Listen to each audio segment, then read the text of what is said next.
La famille Méchineau avait une Simca 1100 Grenat, que je mettrai à l'image juste là.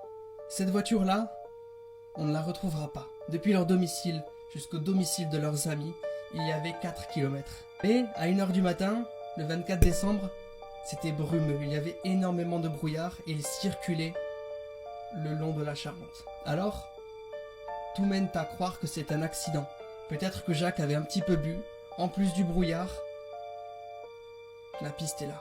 Et revenons en arrière.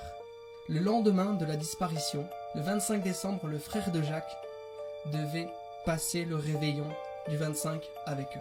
Il passe donc au domicile, ne voit aucune voiture, et le poêle à bois n'est pas allumé. Alors il toque, mais il ne voit personne, donc il repart.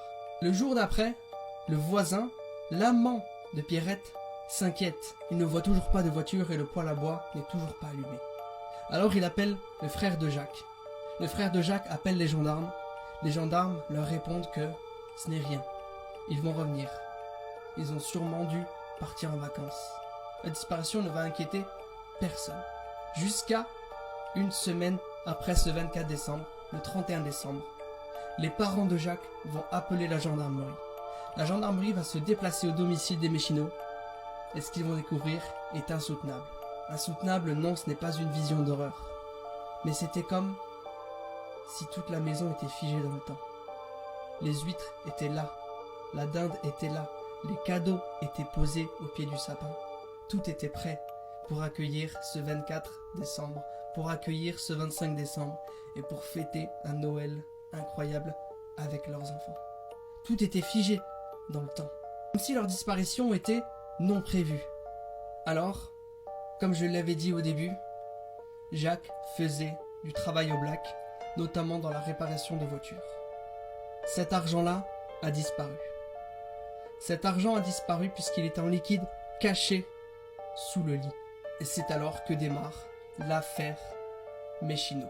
Les gendarmes ont alors pensé que c'était l'amant, Maurice, puisque Pierrette, donc, voulait divorcer de Jacques pour partir avec Maurice, et que Jacques l'avait intercepté.